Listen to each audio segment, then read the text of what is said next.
Randy. Did you guys miss me last week? I'm so sorry that I wasn't able to do my Facebook Live last Sunday, but I was actually in the air, in flight at 2 o'clock. I thought about doing my Facebook Live a little bit later on Sunday after I was in the airport for a layover, but it is just too crazy. You know, there's people going around and you don't know who's out there. There were actually a little bit of people of concern in the airport while I was waiting for my connecting flight. They drew the attention of security a couple of times, so I'm really glad that I didn't try to do a Facebook Live at that time, because I probably would have been distracted minding other people's business. I'm just going to be straight up about it. I would have been all up in other people's business. So I'm glad that I can be here with you today. I have lots of information that I can share. I definitely want to make sure that this is an interactive session and that we have some audience participation and people asking questions. So while I'm waiting for all of my attendees and guests and special brides and grooms and all of you to join into our live wedding planning Q&A session today, I'm just going to do my usual introduction of who I am. So I am Randy Martin, Chief Event Planner at Trilogy Event Design, located in Hatboro, Pennsylvania. It's suburban Philadelphia for those of you who may be in other parts of the country. I've been planning weddings for 11 years professionally, and I think I'm pretty good at it. I have a lot of information to share. I know a lot about weddings. I speak professionally on stages throughout the year for the bridal event by Boucher Productions, which I've been doing for the past 9 years. And I'm also the president of the Philadelphia chapter for Wish Upon a Wedding, which is a nonprofit organization that grants wedding wishes to couples facing serious illnesses and other life-altering circumstances. So again, like I said, I know a lot about weddings. I want to share my knowledge with you all today for the next 30 minutes. So I'm hoping that you'll let me know that you're here. Just give a little shout and say, "Hey, Randy," so that I can shout you back. And also post your questions in the comments so that I can read them and answer your questions as we go along. So again, I'm glad to be back. I was away last weekend, and actually we had a wedding on Saturday, and then I jumped on a plane on Sunday for a little quick getaway because I needed a break. But now I'm back. I'm energized. I'm excited. I want to talk to you all. So please post in the comments below any questions that you have about planning a wedding, and I will answer them for you. So let me just start off with a couple topics that I know that some of you may have questions about or that you're interested in knowing. So let's just start with, when you start planning your wedding, you should be thinking about some of the other weddings that you've attended. So have you been to other weddings yet? I know some people have either never been to a wedding, never been in a wedding. This is their first experience with a wedding. But then there's others who have friends who are getting married around the same time that you are. You're all at the same age range and you are all getting engaged and married at the same time. So have you been to any other weddings recently that are fresh in your mind that you can think about? First, think about, what did you like? What did you not like? So sometimes when we go to weddings, we're like, oh, the food was great, the entertainment was awesome, the venue was okay, and the flowers were so-so. So just think about those things so that you can start to consider what you want for your own wedding. So maybe the wedding wasn't exactly your style, but there's little bits and pieces of those weddings that you did like that you want to consider for your wedding. Not that you're going to copy, but maybe you really liked the florist and you want to use the same florist, but you have a different color palette, so your flowers are not going to be identical to what your friends' flowers look like for their wedding. But maybe you want to consider using the same florist, or maybe you hated the cake. Like, the cake was pretty, but it tasted like sawdust. So you want to make sure that you stay away from that bakery. Just really consider weddings that you've been to recently. What did you like and what did you not like about it? Also, you want to... Hi, Jenna. Thanks for coming back. I'm always glad to see you. Hi. I'm doing great. I was just telling everybody that I was away for a few days this past week, and I'm energized and I'm excited, and I can't wait to see what all of your questions are. So please post them below. So I was just saying that when you're planning your wedding, you want to think about some weddings that you've been to recently. Think about what you liked and what you didn't like, but also pay attention to what went well and what went wrong. So, of course, at your wedding, nobody's going to really know what went wrong except for you, because you're the only one that knew what the original plan was in the first place. But sometimes some things go a little bit way wrong, and everybody knows that it wasn't supposed to happen. So think about those types of things as well. So what went really, really well and what went really, really wrong at some of the weddings that you've been to recently, and consider those things when you're planning your wedding so that you can prevent them from happening ahead of time. You can take some preventive measures to make sure that those things don't happen to you. So, for example, maybe you went to somebody's wedding that was in the backyard at their house, and they didn't have a tent, and it rained, and there was no real backup plan, and everybody was scurrying to go inside the house, which really didn't have enough room to actually have a wedding. So, maybe that's something that you want to think about. Like, if I'm having an outdoor wedding and it's, at my house, do I make sure that I have a tent? Do I make sure that I have adequate restrooms? So, you have to rent some restrooms because your house probably isn't going to accommodate 100 people, that need to use the bathroom. So think about those types of things too. Hey, Orion, good to see you, honey. Post some questions. Jenna and Orion are here, so definitely post some questions. If anybody else is there that I didn't shout out yet, let me know that you're here and I'll be sure to say hey. So I was just saying real quick that when you're planning your wedding, think about some of the weddings that you've been to before. What went well, what didn't go well, what did you like and what didn't you like. So that's just my little tip number one for today. Another thing to think about is how to personalize your wedding. So you want to make your wedding about you. So even if you have been to hundreds of weddings and they all start seeming the same, there are supposed to be bits and pieces of everybody's wedding that makes it unique to them, that really personalizes it so that it is all about the couple.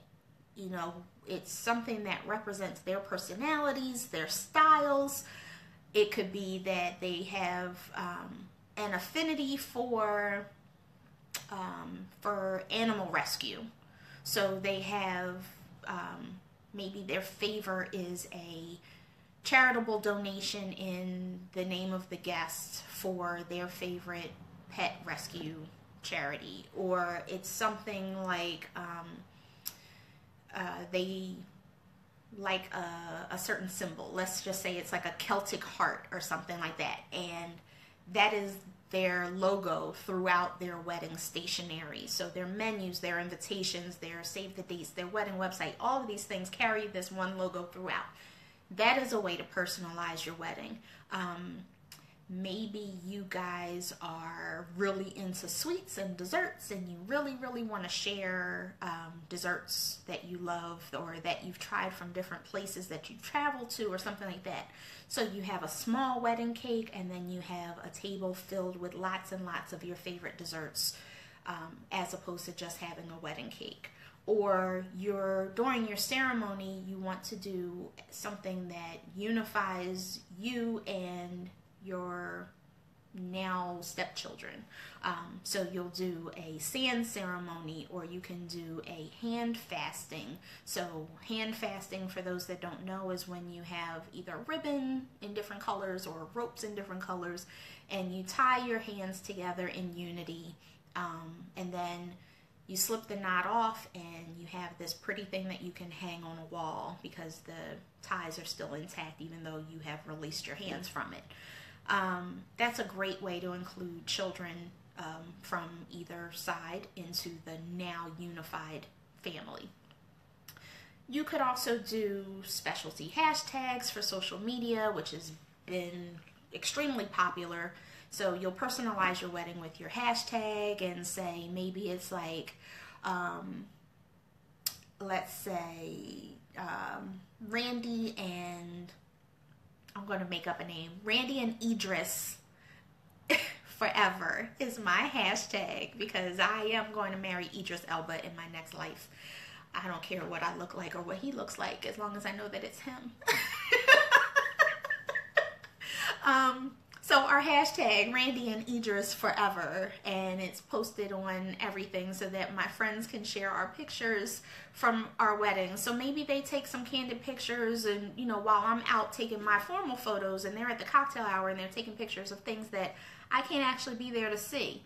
I'll see them when they post them on social media using my hashtag. That is the reason for having a personalized hashtag, in case you didn't know. Other things that you can do to personalize your wedding is like have signature drinks with special names. Maybe you have Randy's favorite drink is Malibu coconut rum and pineapple juice, and I give it a name like, I don't know, something fun that would be about me. So let me think. I don't know. I can't think of anything. It's a Fabtini or something, even though it's not a martini. But I'll name it whatever I want because it's my wedding. I can do what I want, right? So, so Randy's favorite drink is this, and Idris has his favorite drink, which is probably something like, something sexy like, I don't know, Hennessy. I can't think right now, but I'm still stuck on Idris being my husband. But anyway, so he'll have a drink that is representative of him and he'll give it a name, and I'll have a drink that's representative of me and I'll give it a name, and maybe we have a third signature drink that is like us together. So that will have its own name, or your signature drinks can be in the colors of your wedding, or your signature drink can be something that you always order when you go out with your girlfriends, or that he always orders when he goes out with his guys. So they already know what the drinks are going to be because it's you. It's all about you. So those are just some ideas for ways that you can personalize your wedding. Going back to that table with the desserts, I just thought about something like, maybe you do something that's really trendy. Like, so people have been doing cake pops forever, but how about Rice Krispie treat pops, or s'mores pops? So you have the toasted marshmallow that's dipped in chocolate, and then it's rolled in graham cracker, and it's on a little stick so everybody can have one. I think that is super cute if that's something that you're into. Or you have like chocolate chip cookies and milk, or you have fried Oreos at your wedding. Those are so good. In case you've never had them, you have to try them. They are so, so good. Okay, so let me stop talking about desserts before I get myself all worked up and end up down the street at the bakery. How about some trends? So if you've been following us on social media, you will notice that on certain days of the week, Trilogy Event Design posts a new trend or talks about a trend that we really have grown fond of. So just this past week, we did the floral chandeliers. There's a great picture on our Instagram and on our Facebook. If you haven't seen it, it's really, really pretty. So centerpieces and statement pieces that like hang from the ceiling are amazingly popular now. And it definitely is something that is not likely to be a DIY project just because you don't have the time or the correct tools to kind of climb up and hang something from the ceiling and it not come crashing down on your guests, or you know, you're rushing to get that done and then you end up not having the time to do your hair and makeup and all that kind of stuff. So don't let this be a DIY project, but maybe your florist or your venue decorator can do a statement centerpiece that hangs from the ceiling, whether it is a floral chandelier like the one that we posted, or some other funky kind of thing that is unexpected. Maybe you create you know, dripping crystals to make it look like rain, or something else fabulous like that, and you have your uplighting shining off of it to make it look extra special. Just thinking off the top of my head, but doesn't that sound great and fabulous and beautiful and sparkly? I love sparkle. Okay, so another trend is this vintage elegance kind of thing. So it's not rustic elegance, it's more like things that are antique or old style mixed with grandeur and elegance. Elegance means different things to different people, but to me it means something that is like, you know, sleek and sophisticated and just, you know, gorgeous. So maybe you have some tall pastel colored flower. Let's say you have those really tall, beautiful white calla lilies, and they're in like a brass vase. Instead of glass, it's in brass. Or you have dark wood tables or leather lounge furniture, things like that, that look old style, old Hollywood glam kind of thing. That is vintage elegance. Or, you know, all of your bridesmaids are in beautiful form-fitted gowns and they have pretty updos with, you know, dangly earrings. That is vintage elegance. And if you have like old Rolls Royce to send you off, like a, you know, I don't want to say vintage again, but it's, you know, it's vintage, it's old. But like a 1940 style Rolls Royce convertible for your send off at the end of the night. Like that kind of stuff is vintage elegance. It's not just old fashioned, or it's not rustic, and it's not, you know, super contemporary. That's what vintage elegance is. So that's a trend that is also super, not going to say popular yet, but it's starting to become a little bit more popular. The thing about trends is you want to catch them before they become too popular, because then everybody is doing it and it's not so unique for you. So you want to try to catch them early.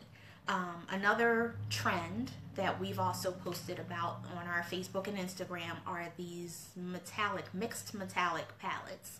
So you don't have to just have one metal. A lot of times people have, like, you know, gold as an accent or silver as an accent. But how about if you mix them up a little bit and you have multiple metallics as accents? Or your bridesmaids' dresses are metallic sequins, or your sweetheart table is in metallic sequin table linen, or you have a metallic satin, you know, just something that's very shiny and like looks like liquid gold or something like that. So some metallics that you can mix together that look really pretty together that you probably wouldn't have thought to put together are like silver and rose gold. So that's that pinky gold, right? So rose gold kind of looks pink, and pink and gray go really nice together. So why not silver and rose gold? I think those colors will look fabulous together.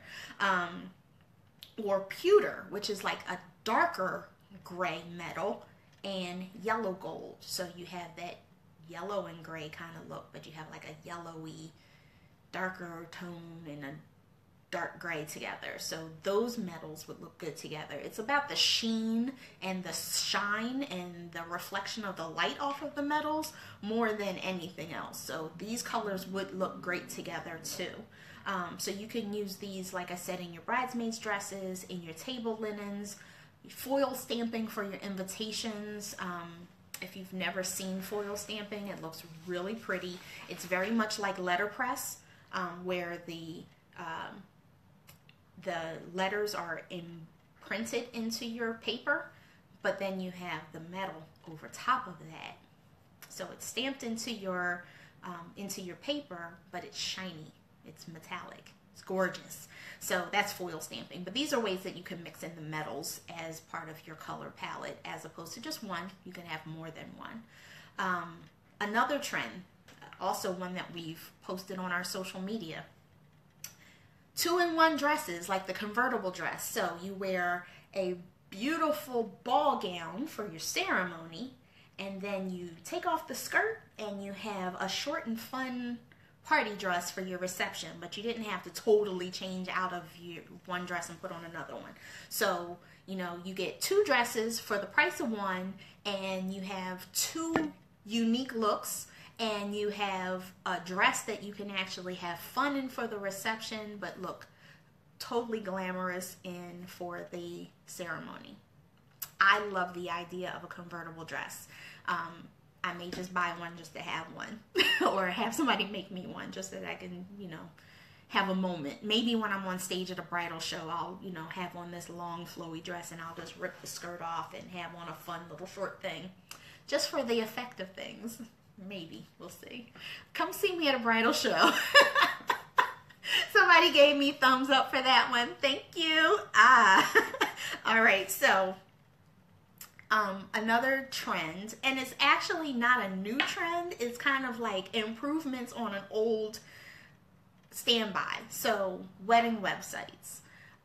Lots and lots of people use wedding websites. And they're used so that you can have a way to communicate details about your wedding to your wedding guests without having them, you know, have multiple pieces of paper. You're not stuffing your invitations with lots and lots of information, right? So you have them go to your wedding website to find out about your registry, to find out about hotel accommodations, directions, dress codes, whether or not children are invited. All that kind of stuff is on your wedding website. The Knot and Wedding Wire have awesome free templates, and I use them as a go-to for my clients all the time. They are beautiful, and there's so many different ones to choose from. You're bound to find something that goes along with the theme of your wedding. But the trend now is that couples are hiring wedding designers, or I'm sorry, website designers to customize their wedding website and to create a custom URL. So instead of it being theknot.com/Randy and Idris, it would just be randyandidris.com. Like, I get the whole website address to myself, and then my web designer will custom design my website for me that has all of the information on it that I want, but you know, it's unique to us because we had it custom designed for us. Now, there is a way to get around that. If you know coding, if you know how to, you know, design a website, and you know coding, or you know that language, on the websites that are designed, the templates that are designed by The Knot and Wedding Wire, you could add to those templates. Like, you can customize those templates with your own unique special things that everybody else who uses the template would not have. So those are some ways that people are starting to like just zhuzh up a wedding website and do things that other websites don't have the capability of doing, or don't have the look of, or, you know, things like that. Okay, one last trend that I'm going to mention, and I do want to remind you that this is interactive and you can post questions and ask me whatever you want to, or just, you know, give me a comment about some of the information that you've received so far today. But one last trend that I want to talk to you about, and this is a trend that is actually coming from everyday life. So if you've ever been to some of the more trendy restaurants, you've noticed this thing that is called farm to table. So this is where you have locally sourced food, whether it's fresh vegetables or meats from animals that are from local farms, and they are being served in restaurants. So you're not getting a lot of pre-packaged, pre-grown, pre-cooked, frozen, shipped to you type food. It is super fresh, super delicious, and people are now having their caterers serve the same type of foods at their weddings. And I happen to be a fan of farm to table. I think the food tastes so much better, and when it's cooked properly, it melts in your mouth or crunches when it's supposed to, versus feeling soggy or freezer burned or anything like that. So a lot of caterers are now offering locally sourced foods, farm to table, really fresh, and it just makes such a difference when you're having this at your wedding. So I'm going to just mention this because Saturday's wedding was amazing, and there are some pictures on Facebook and Instagram of the wedding that we just did this past Saturday. But the caterer that was used was Sage Catering from Philadelphia, or the main line, or Philadelphia area. They had filet mignon. Well, they had stations at this reception, but they had filet mignon that I did not have to use a knife for. Ooh, honey, let me tell you, I could cut my filet mignon with a fork, y'all. Talk about tender. It was so good. It was delicious, flavored fabulously, so tender. Cut it with my fork, melted in my mouth. I wanted to just eat more and more and more, but I was working, so I couldn't. But yeah, that's the type of thing that I'm talking about. When you have fresh food that's prepared properly at your wedding, it makes such a difference. Amazingly different. So your guests are going to talk about how great the food was at your wedding. Hopefully your entertainment is amazing. So they'll talk about how great the food was, how much fun they had. They'll talk about how beautiful you looked, and hopefully, everything goes according to plan. So they're not going to know if things don't go according to plan unless it goes really, really wrong, like I mentioned earlier. But, when they talk about your wedding, they're going to just talk about all the fabulous things that they saw, that they heard, that they tasted. The whole experience is supposed to be what your guests walk away with loving, not just bits and pieces of it, but the whole entire experience. So, on that note, I am going to invite you to come and meet with me right here at Trilogy Event Design to talk to me about what you want to do for your wedding. So I am offering a free initial meeting. So anybody who wants to schedule a meeting with me can go to trilogyeventdesign.com, and there's a link that says schedule a consultation. You'll be able to look at my calendar, see what dates I'm available that work best for you, and you can come into the office and we can talk for a little bit about what you want out of your wedding and how I might be able to help you. Now, I also offer wedding coaching, which is something that is fairly unique. So I'm going to explain how that works. It is a little bit different than wedding planning, where you are still planning your wedding yourself, but I am offering you guidance as your coach to keep you on track so that you save time, you save money, and you save your sanity. So you can also schedule an appointment with me so that we can talk about possibly working together as your wedding coach. And then, of course, I have the traditional wedding planning services where I can do full service, partial service, or your wedding day management, where you have planned everything and you turn things over to me in the last 30 days. And then I work with your vendors, the people that you have hired, to make sure that we're working together as a team and your wedding goes according to your plan without you having to worry about troubleshooting issues on the day of your wedding. So all of these services that are being offered are available to anyone who wants to work with me. Just go to trilogyeventdesign.com, click on schedule a consult, and we'll have some time to sit and talk and we can see how we can work together. I appreciate your time today. Although we didn't have any questions from the audience, I hope you appreciated the tidbits that I offered. And this recording will be posted later for those who were unable to attend live. Mucho smooches. Mwah. I hope to see you again next week, or even more of you next week. Tell a friend. Talk to you soon. Bye-bye.